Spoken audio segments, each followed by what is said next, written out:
국민들이 원하는 투명한 정치, 합리적인 정치, 삶과 밀착된 정치는 국민들의 선택과 손에서 나오는 것입니다.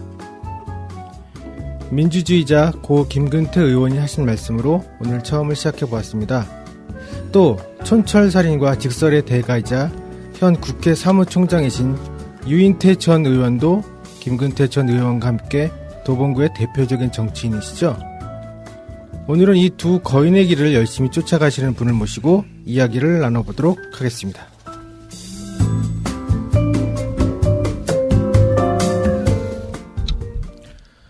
안녕하십니까. 아름드리 초대석, 오늘도 임시 대타로 MC를 보고 있는 락PD입니다. 네, 오늘 또 저와 함께 같이 진행해 주실 우리 늘 대타 띄워주시는 네, 이장님 모셨습니다. 예, 반갑습니다. 네. 네. 오늘 또 날씨가 굉장히 미세먼지가 글쎄 말이에요. 네, 가을에 참나 맑은 가을 하늘이 우리나라의 대표적인 자랑거리인데 오늘 완전히 꽉 막혔어요. 네. 아침에 출근할 때 보니까 네네. 예, 북한산이 조금 뿌옇게. 네네. 예, 그래서 야, 이게 오랜만에 또 미세먼지의 향 또 시작되는구나. 네. 내일까지 아마 그런다는 것 같아요. 내일까지. 예. 미세먼지가 꽉 차 있는데 미세먼지를 이렇게 걷어내면서 오늘 방학삼동 주민센터를 향하시는 분이 드디어 오셨습니다. 오늘 아름드리 초대석에 모신 분은 서울시 의회 김창원 의원님 모셨습니다. 안녕하세요. 네, 안녕하세요. 네, 반갑습니다. 어서 오십시오. 네. 반갑습니다. 네, 반갑습니다. 네. 동장님한테 이장님이라고 그러세요? 네. 이 방송에서는 닉네임이 이장님이시고요. 네, 근데 저 닉네임은 이제 또 PD니까 락PD라고 그렇게 말씀을 드리고 훨씬 있습니다. 정감 가는 이장님. 네. 은퇴 이후의 삶을 이장으로 연결해서 목표를 정해놓은 그렇죠. 살고 싶은 그런 생각이 있어서 벌써 은퇴 준비를 생각하고 계시나요? 저 선거 이후에 꽤 오랜 시간이 지났죠. 네네. 6월에 했으니까. 우리 청취자를 통해서는 처음 인사를 드리는 건데. 네네, 그렇습니다. 네. 간단한 인사 말씀을 좀. 네. 안녕하세요. 쌍문 이사동 방학 3동 출신 시의원 김창원입니다. 6월 선거 끝나고 처음인데요. 네, 그렇게 이렇게 다시 한번 4년 또 일할 수 있는 기회를 주셔서 감사하다는 말씀을 이 자리를 빌어서 말씀드리고요. 앞으로 4년 동안 제가 올해 상반기는 문화체육관광위원회에 들어갔습니다. 2년이죠, 그게? 예. 그리고 뭐 더 할 수도 있고 이제 또 다른 상임위로 바뀔 수도 있는데요. 문화체육관광을 위해서 도봉구의 발전을 위해서 미력하지만 기여하겠다라는 약속을 드리겠습니다.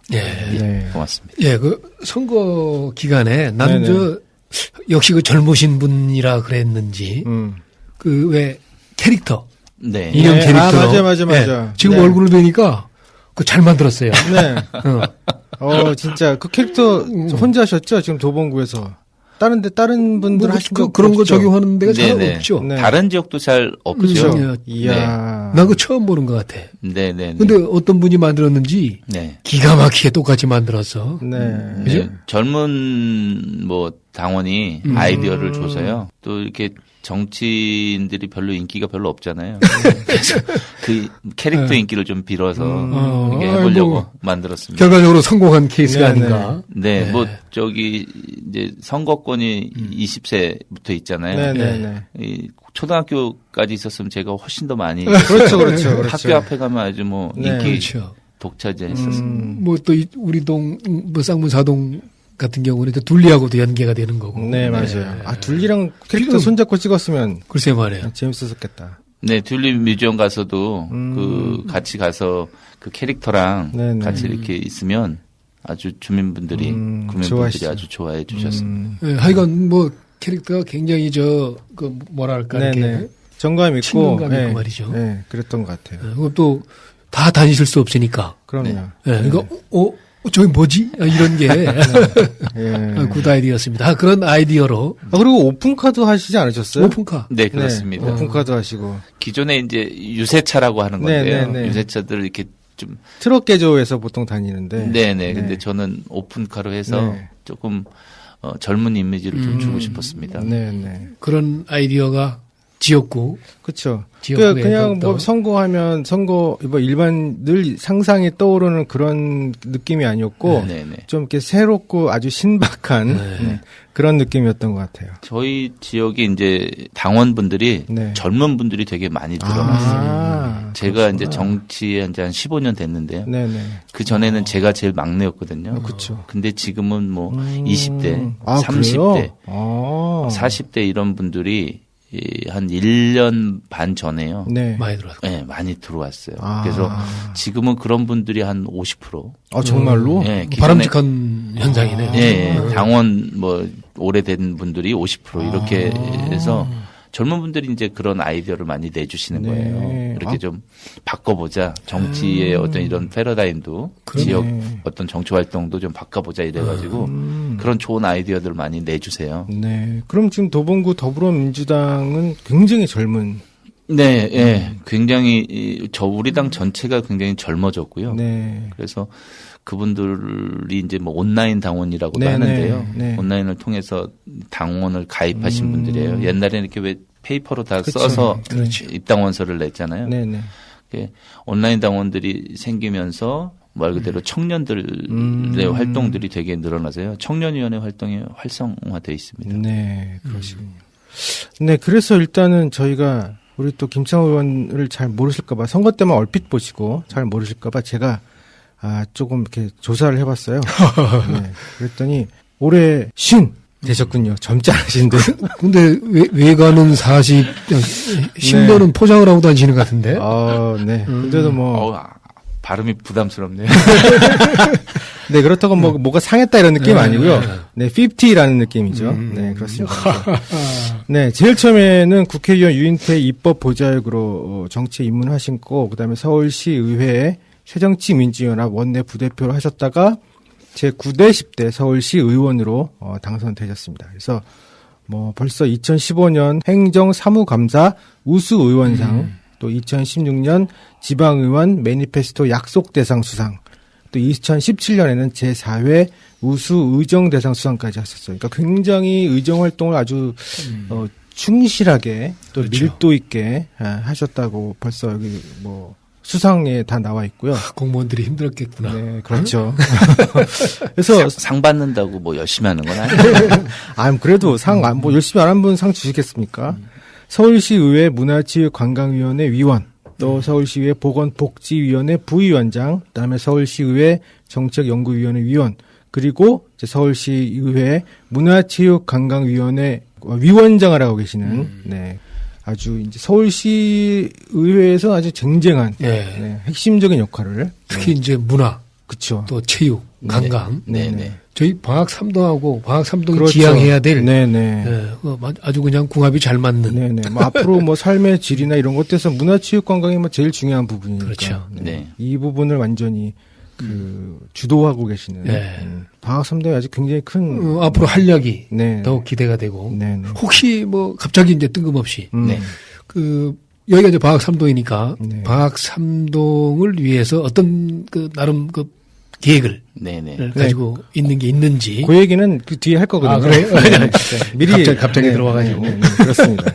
네. 그리고 이제 또 의정 활동으로 대표 발의를 2건 정도, 그래서 보행권 확보와 보행 환경 개선에 대한 기본 조례에 대해서 대표 발의를 하셨다고요. 그리고 또 1인 발의로는 혼자 발의하신 거죠, 이게. 5건 하셨는데 제가 보면서 되게 특색이 있었던 게 서울특별시 동물보호조례 에 관한 것도 하셨어요. 그래서 애견인, 애묘인, 뭐 그런 동물을 사랑하는 분들한테도 정말 사실 이런 부분들이 별로 신경 안 쓰게 되는 부분이잖아요. 그렇죠. 네, 근데 그런 크게 뭐 실익이 없는 그런 부분이기도 하죠. 그게. 이 지금 의정활동 중에 대표 발의나 1인 발의 이런 거는 이제 그러니까 17년도. 네네. 예, 거기 이제 그러니까 2016년도까지 정리된 거고요. 그 이후에도 이제 조금 뭐 더 많이 있는데. 네네. 예, 이런 이제 특히 조례 중에서 저는 이제 보건복지 쪽에서 일할 때는 동물 보호 조례에 관련된 조례에 관심이 좀 많았고요. 지금은 이제 문화체육관광위원회에 와 있습니다만은 요즘 제가 이제 주로 이렇게 관심을 많이 갖는 조례는 그 스마트폰 관련된 조례. 그래서 많은 언론에서도 이렇게 알아봐 주셨는데 네네. 기존에 이제 서울시를 걸어갈 때 네. 횡단보도 같은 거 건널 때 그렇죠. 스마트폰을 사용하면 그거를 규제하는 필요하죠. 조례를 만들려고 지금 노력하고 있습니다. 네. 그래서 기타 이제 법률에 위임이 돼 있어야 그게 이제 조례상 가능하거든요. 네. 근데 아직 우리나라 국회에서 아직 그 법률이 통과가 아직 안 돼서 뭐 이렇게 규제할 수는 없는데요. 주의해야 된다라는 그렇죠. 조례로 해서 네, 일단은 발의를 했고요. 이제 국회에서 그 법률이 이제 만들어지고 나면 그런 조례를 준비하고 있습니다. 그 얼마 전에 제가 보니까 그 횡단보도에 그 삼익사람의 아파트 그 앞에 있었는데 횡단보도가 빨간불인데 청년 셋이서 그냥 차가 안 온다 훅 건넌 거예요. 건너는데 옆에 계신 아주머니가 휴대폰 보고 있다가 따라 건너는 거죠. 그러니까 사람이 건너니까 파란불인 줄 알고 그냥 쭉 건너버리는 그러니까 이런 상황들이 이제 벌어지는. 네, 그 조례는 이제 그래서 앞으로 좀 더 발전시킨다면 학교에서도 학교에서도 이제 휴대폰을 규제하는 나라가 프랑스가 얼마 전에 시작했거든요. 그래서 우리 서울시도 고려하고 있습니다. 그런데 이제 또 학생 인권 조례하고 또 부딪히는 부분이 있어서요. 일단 먼저 여론조사를 좀 통해서 학생들의 여론은 어떻게 생각하며 학부모들의 여론은 어떻게 생각하는지 그걸 현재 지금 진행하고 있습니다. 지금 뭐 우리가 TV 같은 걸 보더라도 그 해외 토픽이라든가 가십 같은 내용을 보면은 그 사고가 아주 심각해요. 그렇죠.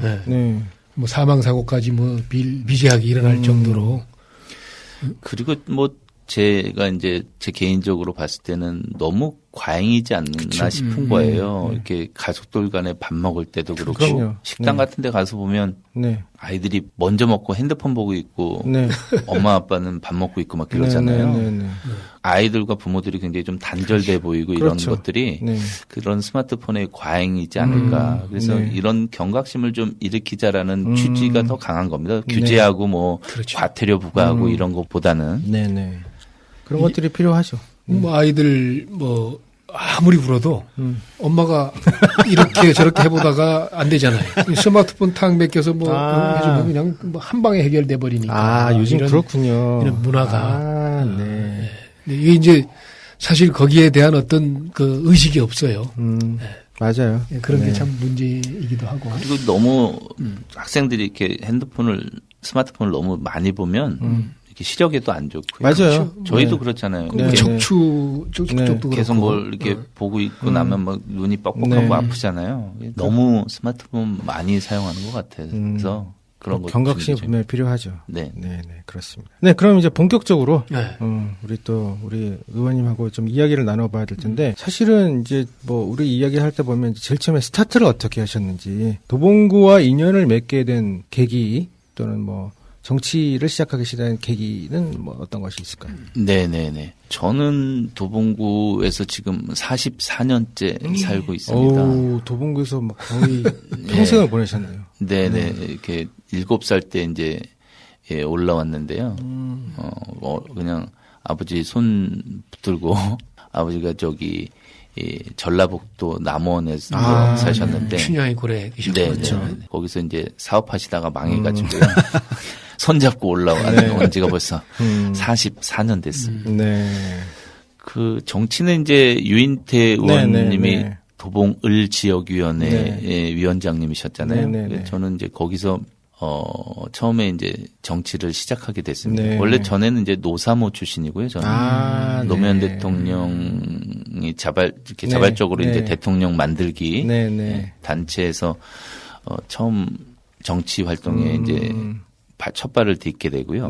그 다음에 이제 열린우리당 그 다음에 이제 열린우리당 생기면서 기존에 이제 민주당하고 합당되면서 그때 이제 당원이라는 것들을 처음 해봅니다. 제가. 그래서 지역에서 이제 유인태 의원님이 말 그대로 기존에 이제 젊은 사람들이 정치해야 되지 않겠냐 이래가지고 되게 뭐 이렇게 아껴주셨어요. 이렇게 이제 기존에 다른 지역은 마음을 안 열면 대부분 이렇게 이제 떨어져 나가거든요. 근데 그 의원님께서는 참 젊은 사람들 활동할 수 있게 많이 도와주셨었어요. 그래서 그 인연이 돼서 계속 당원 활동하면서 그게 30대 중반이네요.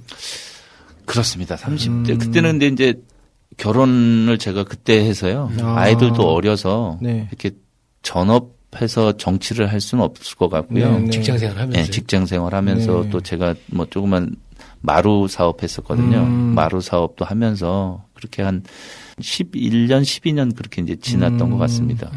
그 사업을 지금 지속하고 있고. 그 사업은 이제 말아먹었습니다. 제가 정치한 지, 의원이 된 지 이제 5년째인데요. 그렇죠. 예, 이게 겸직은 원래 가능하다는데요. 이게 두 가지 다 할 능력은 제가 없어서 그건 뭐 거의 다 접었습니다. 제가 이거 조사하면서 블로그를 좀 보니까 미술학과 출신의 정당인의 세상 만들기라는 글과 함께 문화공간 및 문화행사 풍부한 지역을 만들어갈 도봉구의 젊은 사람 김창원입니다라고 2006년에 쓰셨더라고요. 그렇죠. 11년, 12년. 네. 처음에 이제 정치 입문하실 때 그렇게 하셨던 거예요. 미술학도셨어요? 예, 저는 미술학과를 나왔습니다. 시각 디자인을 전공했고요.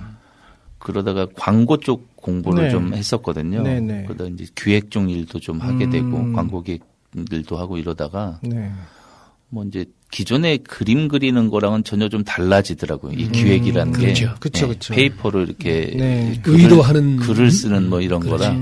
그래서 나름대로는 이렇게 정립을 해봤던 것 같아요. 저에 대한 어떤 컨셉이 어떤 건지.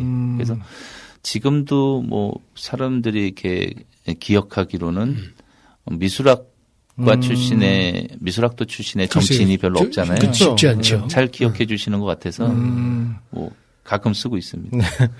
근데 그때 이제 2006년이면 30대의 중반에 정치가 갑자기 어떻게 탁 눈을 뜨게 되셨던 거예요? 예. 아까 잠깐 말씀드렸던 그 노사모 활동이라는 게요. 저는 정치에 전혀 몰랐고요. 저는 뭐 운동권도 아니었습니다. 미술학과 그렇죠. 그쪽에 관계 없죠. 낭만적인 학과인데 그냥 운동할 리 없지. 그래서 이제 먹고 살기 바빠서 그렇게 살고 있었는데 그 노무현이라는 정치인을 좋아하게 됩니다. 그래서 뭐 특별한 이유 없이 그분을 정치인으로서 한번 좋아해 봐야 되겠다라는 생각으로 그때 이제 강남에서 직장 생활할 때였거든요. 그래서 기억나는 게 그 아침에 출근하려고 차를 몰고 가는데 어느 차 뒤편에 노란 스티커가 이렇게 붙어 있어서 그분을 제가 쫓아갔어요. 그분 되게 나중에 물어보니까 굉장히 놀랐다고 그러시더라고요. 차가 쫓아와서 창문 좀 내려달라고 이 노란 스티커를 어디서 받아야 되냐고. 그래서 그때 그분이 또 차를 옆에다 세워서 자세하게 가르쳐 주셨어요. 그게 인연이었던 것 같아요. 미술학과 출신이라 스티커가 마음에 드셨어요. 그래서 처음에 이제 활동은 강남에서 그냥 그분들하고 어울리면서 말 그대로 정치인 팬클럽처럼 활동을 이렇게 시작했습니다. 근데 우리 지역에는 왜 이런 게 없지? 우리 지역엔 왜 정치인 팬클럽이 없지? 이런 생각이 들어서 그때 이제 지역에서 처음 한번 만들어 봤어요, 제가. 그럼 도봉 노사모의 거의 시초신 거죠? 예, 제가 뭐 만들었다 그래도 과언이 아니죠. 그래서 그때 이제 의외로 또 그런 분들이 많이 있더라고요. 저희 지역은 없을 줄 알았는데 강남에만 있을 줄 알았거든요. 근데 저희 지역도 있어서 같이 뭐 놀고 차 마시고 얘기하고 이런 게 이제 하다 보니까 너무 재밌는 거예요. 그래서 뭐 2002년도에 이제 대통령 선거도 자발적으로 뭐 이렇게 옆에 민주당 정당 가서 유세차 좀 빌려달라 그러고 그래서 저희가 그 뭐 10,000원씩 걷어서 매일 모일 때마다 10,000원씩 걷었거든요. 그래서 선거 운동도 하고요. 같이 즐겁게 끝나고 얘기하고 놀고 그래서 뭐 되게 즐거운 시간을 많이 보내서 정치는 그렇게 즐겁게 시작했던 것 같아요. 지나서 보니까. 근데 그러다가 갑자기 내가 이제 본업으로 네. 본격적으로 시작하게 되겠다. 그걸 돼버려. 결심하신 계기가 그 전에부터 이제 생각은 있었겠죠. 생각이 있었다는 게 뭐 시민단체 활동도 좀 했었고요.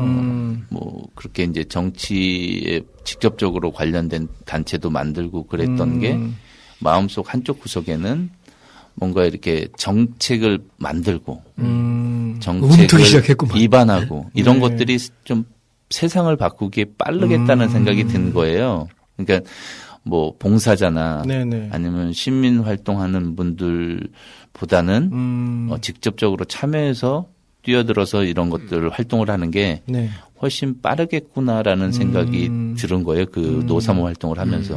그래서 나름대로 또 준비하고 있었고요. 그래서 근데 이제 그렇게 계속 그냥 직장 생활하면서 그렇게 이제 세월이 지나다가요. 2014년도죠. 2014년도에 이제 그때는 같이 당원이 아까 말씀드렸듯이 합당해서 한 당원 민주당으로 있었으니까요. 그래서 그 민주당 선배님께서 자기는 그만하겠다 기회를 한번 주셔서 우연찮게 또 자리가 주어져서 저도 한번 그럼 해보겠습니다. 그런데 옆에서 많은 분들이 도와주셔서 됐죠. 안 그랬으면 뭐 기회가 이렇게 뭐 만든다고 이렇게 되는 건 아닌 것 같더라고요. 그렇죠. 거기도 절차가 있고 나름의 어떤 그 순서가 있는데. 그러면 본격적으로 나 이거 하겠다. 그거 말씀하실 때 가족들의 반응도 궁금하네요. 웃음소리가 아주 의미심장한데. 이게 왜냐하면, 이게 만약에 이 지역과 관계 없는 분이라면 상관이 없는데, 동네 분이거든요. 그러니까 동네 분들의 또. 맞습니다. 반대가 심했죠. 아직 좀 제가 장가를 34살에 가가지고요. 아이가 이제 좀 지금도 어리고 어려서, 그때만 해도 완전 어린 아이도 있고 그런데, 이 정치판이라는 게 좀 불확실성도 많고 또 아까 처음에도 말씀드렸듯이 4년 임기제의 비정규직이잖아요. 그렇죠. 불안한 부분이 있으니까 부인 입장에서는 뭐 탐탁할 이유가 없죠. 그래서 반대를 아주 심하게 했고요. 아까 제가 왜 웃었냐면 무슨 이게 설명이나 방법이 잘 없겠더라고요. 사전에 운을 좀 띄워봤더니 반대가 너무 심한 거예요. 그러니까 그럴 거 아니에요. 미술을 전공한 사람하고 결혼을 했는데 갑자기 전혀 상상도 뭐 예를 들어서 뭐 정치 경제학과나 그렇다면은야 이해가 되겠는데 미술 전공한 사람이 이게 뭔 소리야 이게 그랬을 거 아니에요. 그래서 이제 갑자기 여행을 가자고 그랬어요. 그때가 이제 6월 선거면 3월 정도 됐던 것 같아요. 그래서 직전이네 직전. 갑자기 떨어진 것처럼 이런 일이 갑자기 벌어졌는데 어떻게 생각하냐. 그때 일단 여행 갔더니 마음이 조금 풀려 있는 상태더라고요. 그래서 자세히 설명하면서 이런 기회가 없을 것 같고 안 하면 평생 후회할 것 같다라고 그렇게 막 애원하듯이 했던 것 같아요. 절실한 눈빛으로. 로맨틱했구만 그. 그 작전이 잘 먹혔던 것 같습니다. 근데 재선에 나가겠다 할 때 또 어떠셨어요? 그때는 익숙해졌겠지 조금. 그 사이에 이제 마루 아까 사업을 하다가 거의 뭐 이제 4년 지나 보니까 이게 이제 거래처들도 다 없어지고 막 그러잖아요. 한 곳에 몰두하다 보면은. 그래서 이쪽으로도 힘들 것 같은데 이왕 시작한 거 이렇게 뭐 그래서 밀어주는 것 같아요. 뭐 지금은 뭐 상당히 전번에 축제 때 두 분이 함께 오셨는데 뭐 아주 밝으시던데. 뭐 이제 뭐 선택이 없죠, 뭐. 알겠습니다. 그 보면 사실은 일반인들은 뭐 구청장이나 구의원들은 좀 이렇게 아는 것 같은데 시의원은 주민들하고 삶에 이렇게 좀 밀접하게 와닿는 것 같지 않게 느껴지거든요. 시니까. 근데 좀 주민들이 알기 쉽게 시의원의 역할에 대해서 좀 설명을 해주신다면. 시의원은 서울특별시에 소속돼 있는 행정부를 견제하고요. 서울시 예산안을 심사하는 겁니다. 어렵나요? 아니요. 강역으로 이제 그렇게 구하고 조금 동떨어져 있는 그쵸. 상황이기 때문에 구민들은 늘 이 지역에 머물러 있는 구현님들을 이렇게 씌워요. 네네. 자주 이렇게 대면하고 하니까. 네. 근데 이제 암만 해도 물리적으로 시로 어떤 일이 있을 때 시로 가셔야 되고. 그러니까 거기 이제 시의 머무르는 시간이 정책이나 많고. 뭐 이런 것들이 내 삶에 뭐 관계가 있나? 그렇죠. 뭐 이런 조금 생각을 그런 슬쩍 느낌이 들 수가 있지. 네. 지역 주민들 네. 하게 입장에서는. 되거든요. 네네. 그러니까 아까 말씀드렸듯이 행정부, 그러니까 시장을 비롯한 집행부 공무원들이 일을 잘 하는지 못하는지, 그렇죠. 예산은 잘 쓰고 있는지 잘못 쓰고 있는지에 대한 이런 감사의 역할을 하는 게 서울시 의회이고요. 네. 각 자치구가 이제 서울시는 25개 네, 자치구가 네, 있는데 네. 그 자치구에서의 이제 재정이라는 그러니까 재정 자립도라는 돈이 다 생성되는 다르죠. 네. 이런 것들이 이렇게 높지 않습니다. 네, 도봉구 뭐 특히나 뭐 제일 뭐 낮은 네, 수위에 네. 있죠. 그래서 강남구 뭐 서초구 빼고는 네. 재정 자립도가 다 마이너스죠. 아, 그러니까 서울시에다가 도봉구 같은 경우는 한 80% 정도가 서울시에서 예산을 받아서 움직이고 있는 거예요. 어마어마하네. 네네. 그러다 보니까 시의원하면 그냥 돈 따오는 사람 이렇게 네. 하실 수 있는데요. 네. 도봉구의 어떤 정책이나 네. 구청장이 하려는 그런 시정 방향 같은 것들과 밀접하게 연관될 수밖에 없죠. 예산의 80%가 그렇죠. 연관이 있으니까요. 네. 그래서 같이 이렇게 서로 회의하고 논의하고 이래서 어떤 정책으로 나갈 건지, 어떤 네. 정책으로 갈 건지, 어떤 정책을 선택할 건지 이런 부분들을 서울시와 네. 도봉구가 같이 논의해서 예산을 짜고 예산을 심의하고 예산을 설명하고 설득해서 네. 만든다 그럴까요? 그렇게 뭐 하는 게 이제 주민들이 좀 느끼시기에 좀 네, 쉽지 네. 않을까 싶습니다.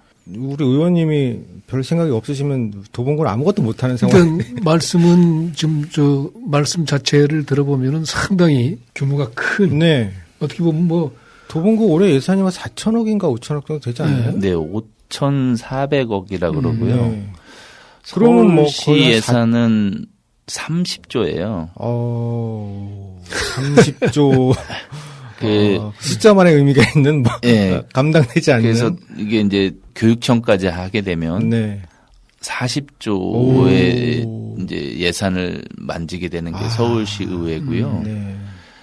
의원이 저희가 이제 108명이거든요. 네. 서울시 의원이. 네. 그래서 이렇게 나누면 네. 한 3,600억 정도 일인당. 된다. 예. 그러면 한 구에는 5,400억이면 직원이 한 2,000명 정도 있거든요. 네. 근데 저희는 혼자서 3,600억, 3,800억 뭐 이런 정도를 만져야 되니까 조금 업무 과다한 부분도 그러겠네요. 있습니다. 네. 저희들끼리 얘기인데. 그거를 뭐 3천 몇백억이라고 해서 뭐 그 한 서류 하는 게가 뭐 100억짜리가 아니라 그렇죠. 다 쪼개져 있을 텐데 엄청난 그 서류며 뭐 살펴봐야 되고 또 알아봐야 되고 이런 일들이 정말 많으실 텐데. 네. 그래서 바쁜 척으로 이렇게 보실 수도 있는데. 실제로 바쁘시겠어요? 실제로 뭐 바쁜 것도 있고요. 네. 그래서 이제 저희가 이런 기회가 주어지면 국민분들한테 이렇게 말씀드리고 싶은 게 네.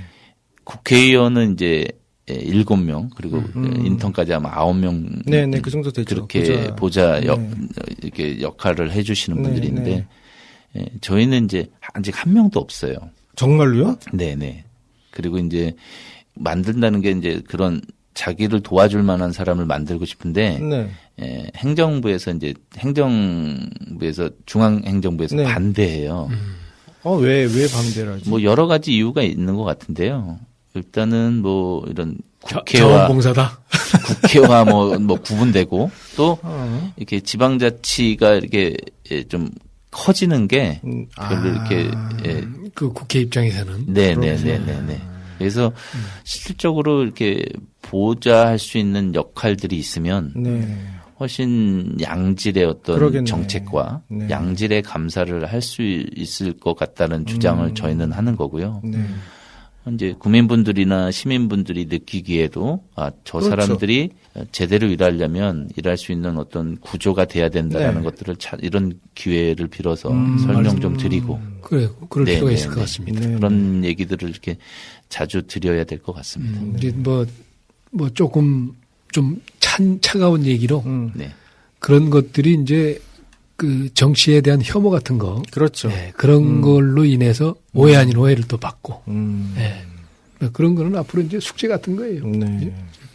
근데 뭐 어쨌든 정치가 밀접한 게 지난 선거 때 선거 딱 지나자마자 박원순 서울시장님이 갑자기 이 동네에 큰 선물이 덜컥 네, 우이 경전철 네. 방학동 연장 노선 계획이 딱 등장을 했어요. 네, 네. 이게 또 어떻게 갑자기 된 건가요, 이게?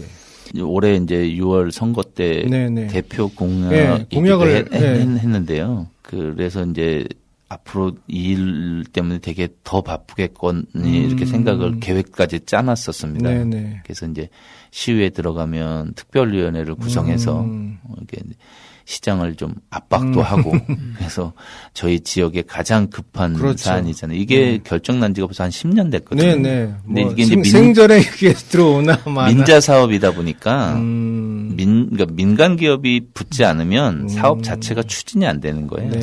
수익이 안 나니까. 네네네. 그래서 그렇게 10년이라는 세월이 지나가 버렸는데요. 네. 국민분들은 다 하는 걸로 알고 계시거든요. 그렇죠. 근데 이제 말 그대로 그냥 이게 뭐 언제 될지 모르는 상황이라 제 중간에서 그런 설명하기엔 되게 좀 애매하더라고요. 네, 뭐 변명같이도 말씀하시는 것 같기도 예, 하고. 그렇다고 이게 뭐 1, 2푼 들어가는 사업이 아니라서 제가 하겠습니다라고 할 수 있는 것도 아니고 그래서 참 어려움이 많이 있었습니다. 근데 시작하자마자 시장님이 이제 강북구 그쪽에 와서 한 달 생활하시면서 어려운 강북구와 도봉구 이런 상황을 많이 들으셨던 것 같고요.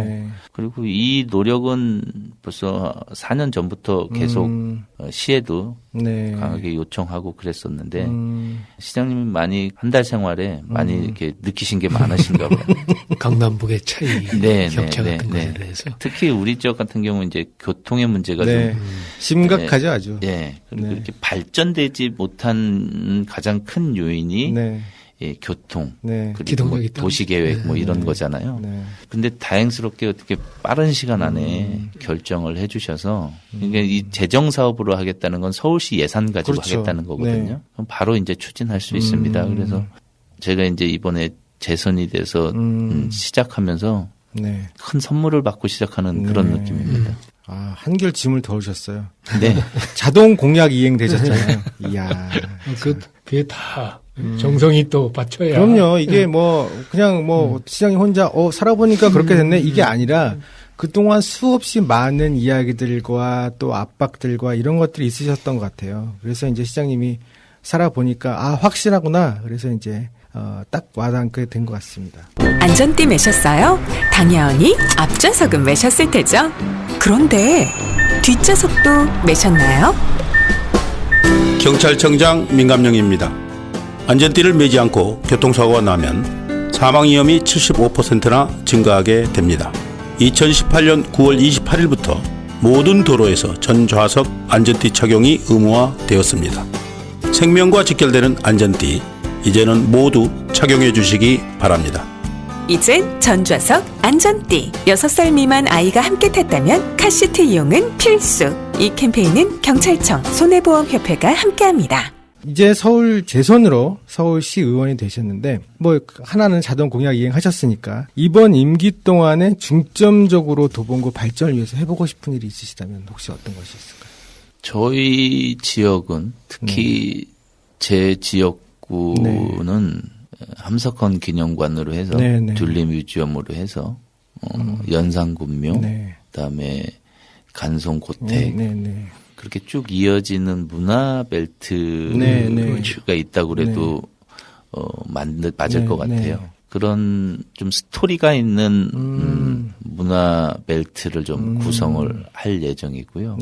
그리고 이제 걷기 좋은 도시, 특히 바로 산 밑에 있는 방학 3동 특히 이쪽은 다른 지역에서 찾아와서 걸을 정도로 둘레길도 잘 돼 있고 그래서 되게 부러워합니다. 저희는 잘 가까워서 모르고 잘 모르죠, 있는데. 뭐. 그래서 그렇게 걷기 좋은 도시라는 캐치플레이즈로 해서 비장애인, 장애인들이 함께 편안하게 걸을 수 있는 그래서 전체적으로 나중에는 도봉구 전체가 걷기 좋은 도시라는 네. 이미지로 갔으면 좋겠다는 그렇죠, 게 저의 그렇죠. 생각이에요. 네. 그래서 특히 그런 부분들 저희 지역에서는 네. 그런 문화가 네, 좀 네. 콘텐츠가 있으니까요. 네. 그런 것들을 좀 발전시켜 보려고 생각하고 있습니다. 네. 아주 저 개인적으로는 되게, 너무 좋은 의견인 것 같아요. 뭐 잘못하면 사실 맨날 도봉산 개발하고 그런 말씀 하시잖아요. 좀 7성급 범위가 호텔. 네. 그렇게 말씀하시는데 그거 말고, 굉장히 소프트웨어적이고, 네. 또, 뭘 짓는다기보다는 내 삶에 금방 와닿을 수 있는. 그렇죠. 네. 그런 정책들이 있는 것 같아서 아주 좋다고 생각을 하고요. 뭐 그것과 함께 도봉구는 서울시에서 집값도 싸고 비교적 개발이 덜 되어 있는 곳인데 방금 말씀하신 것처럼 뭐 그런 것들과 함께 앞으로 어떤 방향으로 발전되어져야 된다. 앞으로 뭐 중장기적으로 쭉 봤을 때. 가깝게는 뭐 연산군묘, 네. 정의공주묘 부근을 좀 공원화해서요. 지역민들이 네. 이렇게 찾아올 수 있는 공원. 네네. 그렇게 해서 근데 주변에 이제 뭐 좀 어수선하게 네. 돼 있잖아요. 네. 길도 좀 좁고 네, 네, 네. 그래서 그 우이동으로 넘어가는 네, 길, 네. 그 길도 좀 넓히고 그러려면 전체적으로 좀 큰 계획을 세워야 됩니다. 네. 그게 국립공원이 맞붙어 있어서 그쵸. 네. 길을 넓혀주지 않아요. 네. 중앙정부에서. 네. 그래서 그렇게 좀 큰 규모로 공원화 계획을 세워서 네. 진행이 돼야 길도 좀 넓힐 수 있고 네. 그냥 뭐 길만 넓혀서 될 게 아니라 네. 주변에 어떤 뭐 공간을 네, 네. 뭐 그러니까 구체적으로 말씀드리기 좀 그래서 네, 네, 여러 가지 네. 뭐 네. 뭐 빌라나 뭐 택시 회사나 뭐 그런 공장들을 좀 뭐 땅을 네. 매입을 한다든가. 매입을 해서 그쪽을 좀 공원화할 수 네. 있는 그런 계획을 좀 세우고 있는데요. 예산도 좀 많이 들어가고 그러네요. 중앙정부하고도 또 협의가 해야 돼서 바로 뭐 네. 마스터 플랜을 말씀드릴 수는 좀 없을 것 같고요. 장기적으로 이제 그렇게 생각을 하고 있고 걷기 좋은 도시라는 개념으로 네. 기존에 이제 뭐 발전시키고 재건축, 재개발 뭐 네, 이런 네. 중심의 발전이었다면 지금은 이제 도시 재생과 네. 또 밀착형 SOC라고 그럴까요? 그러니까 사회 그러니까 간접 네. 네. 투자를 늘려서 네. 체육관, 도서관 이런 사업들이 10분 거리에 주어질 수 있는 네, 그런 네. 환경으로 만들려고 하는 겁니다. 그래서 아무래도 뭐 막 그 도봉구는 이제 상업도시, 네, 상업지역도 별로 없어서요. 네, 네. 대단히 그런 개발하고 이런데 적합한 동네는 한계가 있죠. 아니에요. 네네. 그러다 보니까 근데 그거는 그것대로 또 이제 발전할 수 있는 부분들은 좀 진행을 해 가되 네네. 나머지 부분에 대해서는 제가 좀 전에 말씀드린 그런 사회 간접 자본을 좀 증가해서 네. 좀 삶에 윤택하게 도서관이나 아까 네. 말씀드린 그렇죠.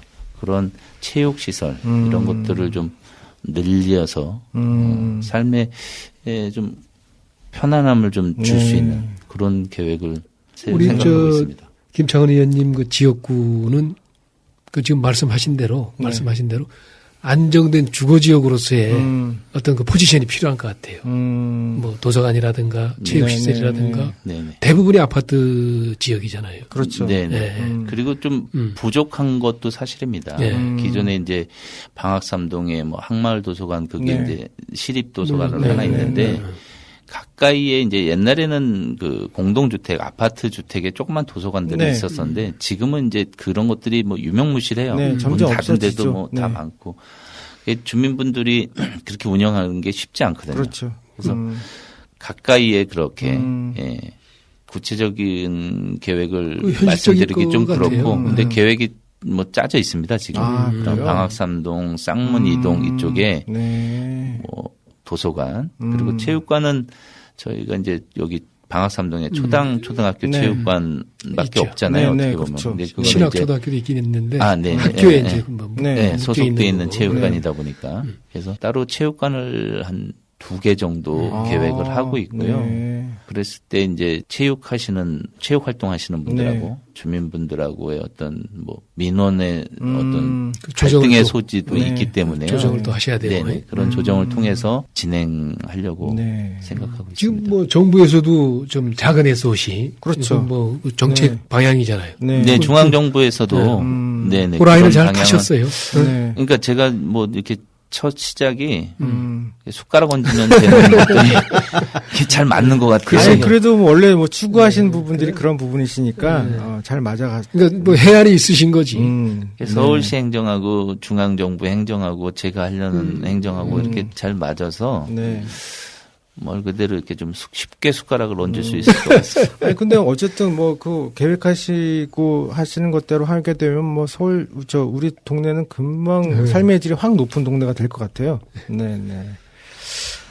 뭐 그것과 함께 요즘 또 우리한테 가장 큰 소식 중에 하나인 남북 화해 무드가 있잖아요. 근데 사실 도봉구가 예전에는 제가 예전에 생활하다 보면 사람들한테 나 도봉구 살아 그러면 거기 북한하고 가깝지 않아? 막 그러면서 되게 험한 동네 아니야? 막 그렇게 얘기한 적이 많았었는데 이제는 이제 화해 무드가 됐으니까 이 도봉구가 이런 화해 무드를 탔을 때 앞으로 뭐 이런 쪽으로 좀 특수한 뭐 발전 방안이 있지 않을까 생각되는데 혹시 뭐 상상하고 계신 거 혹시 있으실까요?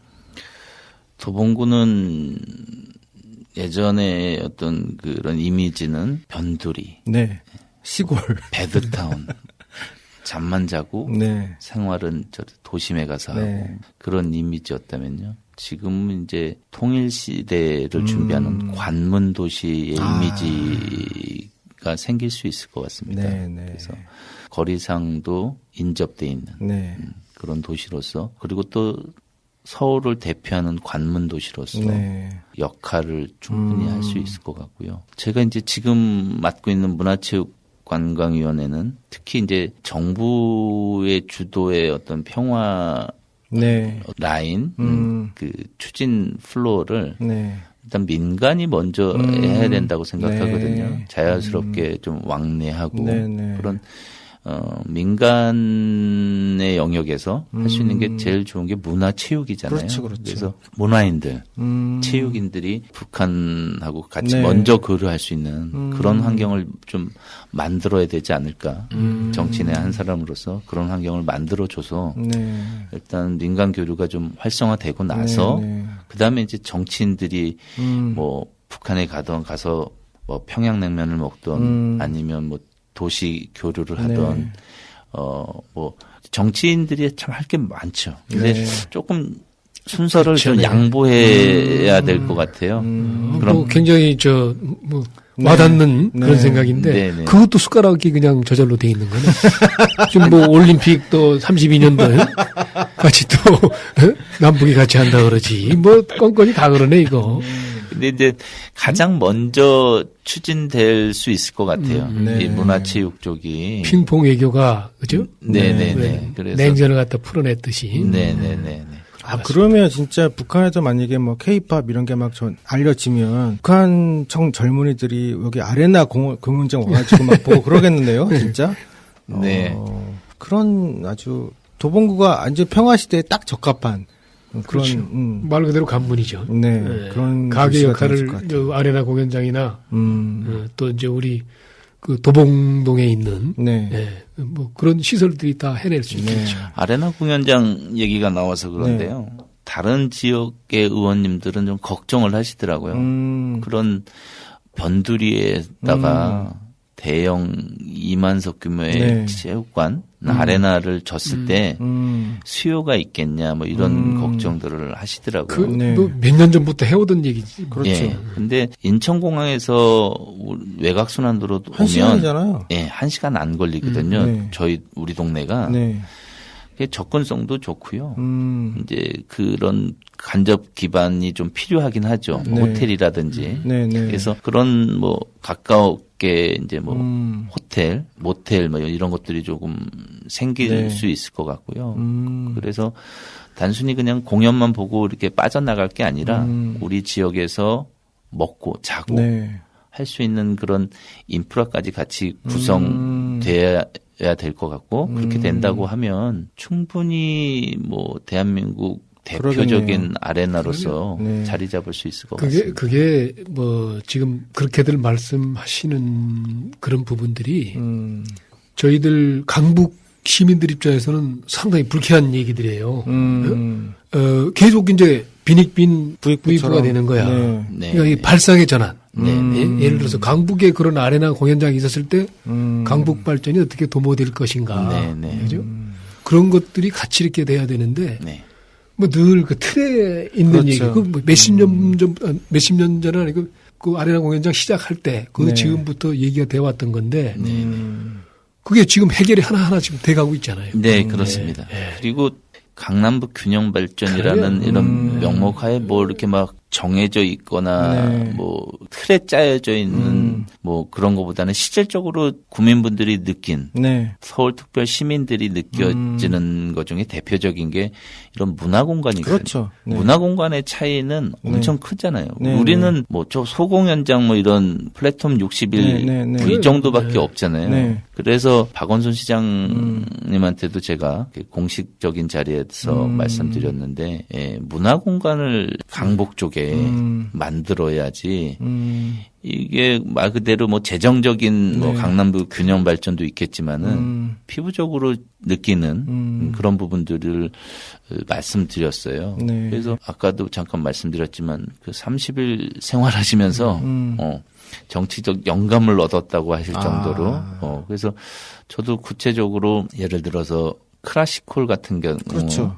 원래 그 세종문화회관 옆에 그 자리에 이제 뭐 지정이 돼서 추진이 됐는데 그게 이제 지금 백지화돼 있는 상태입니다. 그래서 저희 도봉구하고 뭐 노원구 또 많은 구에서 그 클래식 전용홀을 네네. 유치하고 싶어 하죠. 강북 쪽에서. 네네. 근데 시장님한테도 제가 말씀드린 게 그런 것들이 그렇죠. 그런 그렇죠. 뭐 중구, 종로구에만 생기고 아니면 강남구에만 네. 생길 말고 그런 그 선입감들이 도봉구, 아주 짜증나게 노원구 만드는 거야. 이런 데다가 만들어야 사람들이 느낄 때 네. 이게 뭐 문화적으로 소외받지 그러네. 않는 느낌이 그렇죠. 드는 거죠.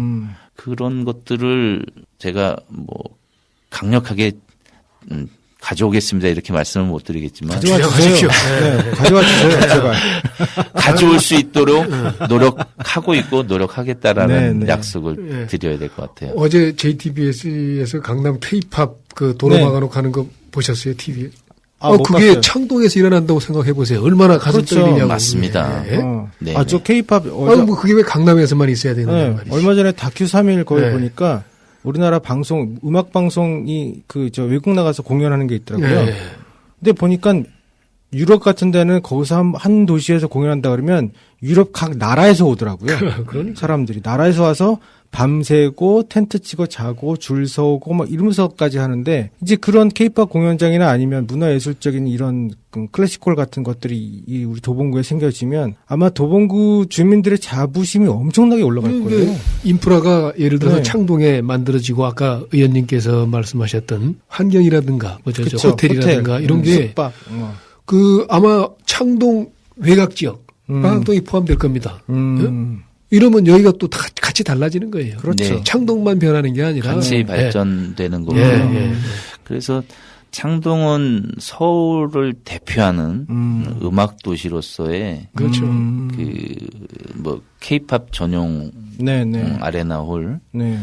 그 안에 한 2,000석 규모의 소극장도 있거든요. 네. 그러면 이제 아무래도 뭐 여러 가수들이 와서 그렇죠. 공연할 수 있을 것 같고요. 더 나가서는 그런 대중음악과 그다음에 클래식 전통음악이 같이 공존하는 그렇죠. 도시라면 뭐 서울시 전체에 봐서도 가장 매력적인 도시가 될 수 있지 않을까. 정말 음악 도시 되겠네. 네, 그렇게 생각 듭니다. 네네. 이제 또 음악 도시와 함께 저희가 이제 우리가 은행나루 마을 방송국이지 않습니까? 근데 은행나루 마을 방송국이 보니까 서울시 문화예술과 마을 미디어 활성화 사업에 지원을 받고 있어요, 저희가. 네. 네. 그래서 혹시 의원님께서 이제 이런 마을 미디어에 대한 생각이나 뭐 발전 방안이 좀 있으시다면. 네. 그 마을 방송국이란 게 이제 저도 옛날에는 그냥 동네 이장님이 네. 마이크 들고 이런 얘기하고 네. 지역 신문이 있고 그런 식으로 생각을 했었는데요. 예를 들어서 이렇게 다른 나라 예를 들어서 그렇습니다만 일본 같은 경우는 지역 방송국이나 지역 신문들이 굉장히 발전돼 있어요.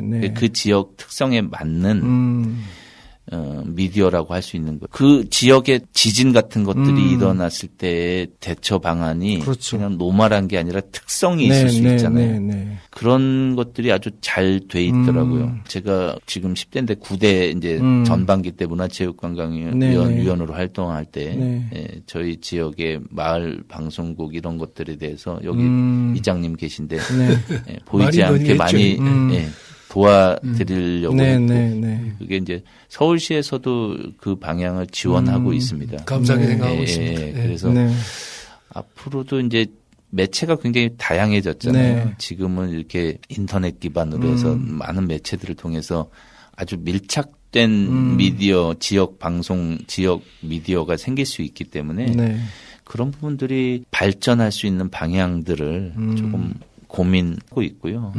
해볼 시기라고 생각하고요. 특히 뭐 방학 3동 같은 경우는 여기 이장님이 대표적으로 제가 봤을 땐 욕심이 많으신 분 같아요. 그래서 다른 지역보다 가장 먼저 하고 가장 먼저 하니까 도봉구에서도 가장 지원을 빨리 해주죠. 많이 그랬나요? 저는 그렇게 알고 있어요. 그래서 이런 마을이라는 공동체, 마을에 계시는 이장님의 그 역할이 이 동네 분위기를 바꾸고, 그렇죠. 주민들의 생각이 바뀌고, 주민들의 인식이 바뀌는데 일조하시고 있다고 생각하거든요. 이게 뭐 또 송구스럽게. 뭐 이장님이 앞에 계셔서 뭐 이런 말씀드리는 게 아니라 역량이죠, 주민들. 이렇게 또. 근데 우리 이장님은 작년 서울 마을 미디어 대상이 있었거든요. 서울시청에서. 거기서 개인 스타상 받으셨어요. 근데 이런 인프라나 이런 게 문제가 아니라 이 공간에 뭐 생각이 있다고 하더라도 사람이 없으면 주민이 없으면 어떻게 합니까? 이건 또 어떤 의미에서는 좀 전문적인 분야인데. 뭐 이제 뭐 어차피 옆에 있으니까 이제 이 분위기 아주 좋아지는군요. 우리 박 PD 내외. 사람이 먼저죠. 그러면 사람이 먼저죠. 사람들이 이렇게 저도 이런 기회를 이렇게 빨리 만들어 보고 싶었는데 이렇게 저도 뭐 바쁘다는 핑계로 좀 늦어졌는데요. 지역에 뭐 많은 정치하시는 분들 그리고 지역에 이렇게 자기 생각을 공유하시고 싶은 분들이 이렇게 이런 자리가 있는지 알면 참여하고 싶을 거예요. 근데 몰라서도 못 하시는 분들도 있을 테요. 그러니까 이런 것도 많이 좀 알리고 이런 것도 필요할 것 같습니다. 내년에 영상 들어가잖아요. 영상 해보려고요. 영상. 의원님, 내년에 영상 들어간다는데. 지원이 확 필요합니다. 서울시에서 지원을 팍팍 해주셔야 돼요. 지금 보니까 서울시. 저 문화체육관광위원장님이시잖아요. 그러니까. 제가, 우리 위원장님 믿고 서울 마을 미디어 가서 큰 소리 땅땅 치거든요. 뭐, 병풍처럼 있으니까. 우리 동네가 위원장님 동네야, 막 이러면서. 근데 뭐, 사실은 그 서울시 예산이 늘지가 않더라고요. 이게 참 어려운 문제인 것 같은데. 서울시 예산이 좀 늘지가 않고 서울시 그 문화예술에서 마을 미디어 담당 과장님, 팀장님들 오셔서 같이 방송하셨었거든요. 우리 통장님 방송할 때. 그때 오셔서 상당히 그 좋은 인식을 가지고 가셨던 것 같아요. 굉장히 좋아하시고 그다음에 서울시에서도 자체적으로 마을 미디어 지원 사업 낼 때 꼭 사례로 방학삼동 은행나루 마을 방송국처럼 이렇게 딱 문서에 넣을 정도예요. 그런데 예산은 늘 똑같은. 서울시 전체 예산이 늘 똑같은 상황에서. 36조에 이거 뭐 1조 좀 되나? 미디어 무슨 1조. 하여튼 뭐 퍼센테이지로 정말 먼지만한 퍼센테이지밖에 안 돼서 그래서 좀 이렇게 늘어나야 되지 않나. 이 참 어려운 부분이 있어서. 또, 지금 사실은 이 동네에서 이 미디어 하시겠다고 하시는 분이 굉장히 많고. 그렇습니까? 방학 1동도 마을방송 생겼거든요.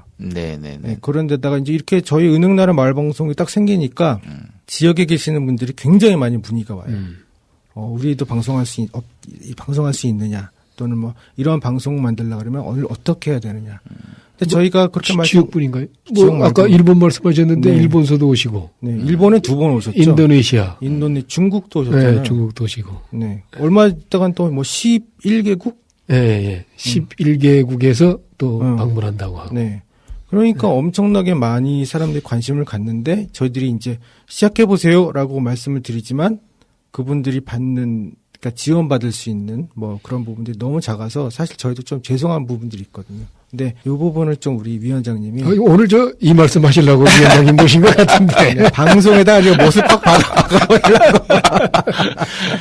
그 서울시 같은 경우는 이제 성북구에서 네, 그런 그렇죠. 전체적인 센터가 있어서 지원하고 그러는데. 그 마포에 서울시 마을미디어 지원센터가 있고요. 네. 성북구는 동북사구만 한다고. 동북사구. 네. 그 개인적으로 이제 저도 궁금한 게 네. 이런 방송을 하시고 싶은 분들은 많이 있을 것 같아요. 네. 그런 욕구는. 근데 실질적으로 이렇게 내려와서 여기 좀 빌려서 합시다 이러면 할 수는 있는 거예요? 저희들이 이제 서울 주민자치회 소속이거든요. 이 건물 자체가. 그러니까 이제 주민자치회의 뭐 방침과 그다음에 또 저희 은행나루 마을방송국 운영위원회가 따로 있으세요. 그래서 그분들의 오케이만 떨어지면 저희들이 여기서 충분히 방송을 할 수 있는 상황이에요. 여기가 이제 플랫폼 역할을 하는데 네. 혹시 이제 예를 들어서 이런 형태, 특히 이제 주민자치센터의 방송국을 만드는데 처음에 이제 접근하기가 곤란하다. 얼마든지입니다. 우리 뭐 두 분 계시고 얼마든지 예를 들어서 공간도 빌려드릴 용의가 있고 이 플랫폼 역할을 하려고 또 저희들이 그렇게 생각을 하고 있어요. 이게 이제 엄밀히 따지면 은행나루 마을 방송국 거는 아니거든요. 그냥 운영을 하고 있는 생긴 지 지금 3년 됐죠. 3년 됐는데 뭐 2년 저도 2년 전에 기억나는 게 그러세요. 여기 그렇죠. 김면 활동가 있지만 그 방송 처음에 하는 뭐 이런 교육도 여기서 했던 것 같아요. 저희 매년 해요. 서울시 미디어 지원센터에서 깜짝 놀란 거 아니에요. 방송 교육을 했는데 보통 다른데 이제 그분 말씀이 다른데 방송 교육하는 걸 보면은 처음에 뭐 50명이 오더라도 나중에는 10명 남짓 났는데 여기는 23명 시작해서 23명이 나왔어요. 그러니까 뭐 깜짝 놀라시더라고요. 그러니까요. 그 정도로 그런 것들을 하고 싶은데 어디서 배워야 되는지 모르는 분들도 많이 있거든요. 근데 그런 것들을 이런 시스템을 활용해서 뭐 실제로 많이 하고 있고요. 알려주시고 그런 역할도 되게 중요한 것 같아요. 근데 솔직히 말씀드리면 저희는 지금 포화 상태예요. 그 정도. 포화 상태라서 이런 마을 방송국들이 좀 사실은 도봉구에 몇 개 더 생겨야 되거든요. 그래야지 주민들의 요구나 또는 하고 싶은 열망들을 채워줄 수가 있는데 저희 같은 경우는 이미 포화 상태가 되어버렸기 때문에 더 받을래야 받을 수가 없는 상황까지 됐어요. 그러니까 이제 사실은 그런 분들에 대해서는 좀 더 지원이 필요한 부분이죠. 우리 위원장님 한번. 오히려 위원장님 입장에서도 그 서울 미디어 지원센터를 좀 주시를 해주시고 서울 미디어 지원센터가 이제 저희가 이제 주민센터에서는 처음이지만 요걸 좀 확산할 수 있으면 확산하고 또 그 외에 그 마을 방송을 하는 여러 뭐 수십 개 그 참여하는 재능 기부 형태로 참여하는 주민들이 계세요. 그분들한테도 관심을 좀 가져주셨으면 하는 그런 바람을 갖고 강력하게 올해는 관심을 좀 많이 가져주시기 바랍니다. 더 갖겠습니다. 네, 이제 거의 이제 마지막으로 다가가고 있는데 사실은 일반 주민분들이 시의원을 만나서 문제를 해결하기가 참 쉽지 않잖아요. 어떻게 얘기해야 될지도 모르겠고 무슨 말을 해야 될지도 모르겠고 그런데 시의원을 만나서 시의원과 함께 지역을 바꾸는 시의원 사용설명서 뭐 이런 것이 있다면 뭐 간단하게 한 말씀 키워드라도 하나 딱 말씀해 주시면 좋을 것 같아요. 블로그나 페이스북이나 뭐 이런 제 SNS에는 제 핸드폰이 다 오픈되어 있습니다. 그래서 언제나 연락하시면 제가 좋은 비서 목소리는 아니지만 그래도 최대한 응대해서 전화를 받고 있고요. 저희 더불어민주당 도봉을 지역위원회는 시구의원 합동사무소가 있어요. 위치는 방학역 도봉병원 옆이고요. 전화번호는 02-3493-4150입니다. 3493-4150. 예. 거기는 이제 알바로 이렇게 전화 받으시는 분이 한 분 있어서요. 지역민들이 언제나 구의원, 시의원들한테 어떤 민원이나 궁금하신 사항이 있으시면 언제나 전화해서 문의하실 수 있고요. 네.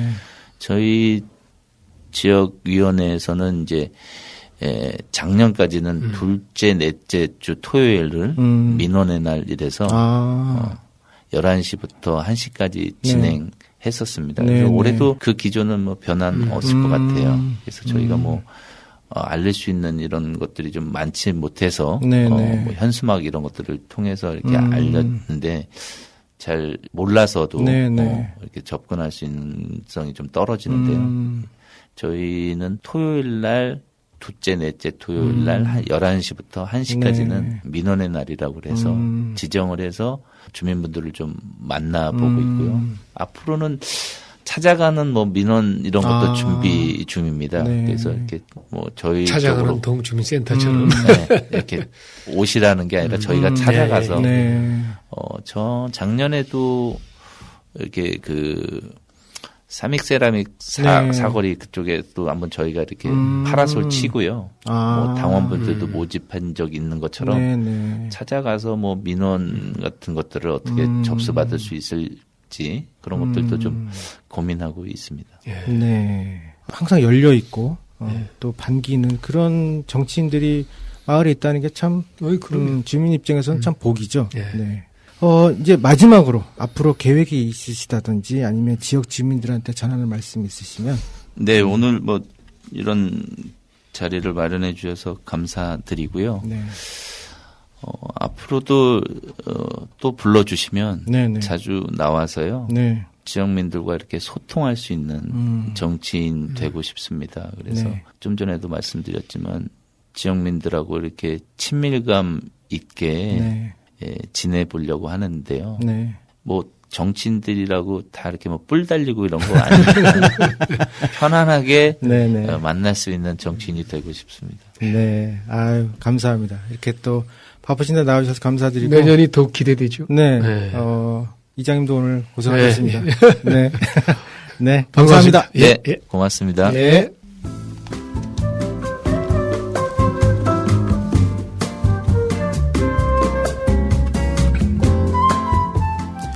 정치가 혐오의 대상이 되는 요즘입니다. 하지만 과연 정치를 외면하며 살아가는 것이 정답인가? 라는 물음에 그것은 아니라고 답을 할 수밖에 없죠. 그러나 정치가 어려워서 복잡해서 나와 상관없어서라고 말하면서 멀리하고 싶지만 정치야말로 우리 생활에 밀접하고 직접적인 영향을 끼칠 수 있습니다. 그러나 일반 시민이 어떻게 정치에 참여해야 되는지 잘 모를 때 바로 우리 지역의 정치인을 알면 내 삶의 정치 생활에 반은 접고 들어갈 수 있어요. 우리 동네 구의원, 시의원, 국회의원 사용설명서를 이용해보는 것도 좋을 것 같습니다. 오늘 이 방송을 들으신 우리 동네 주민분들은 김창원 의원님 한 분 아시게 되면서 내 삶의 정치 참고서 한 권 독파하신 셈이 되겠죠? 아름드리 초대석 다음 시간에 찾아뵙겠습니다. 감사합니다.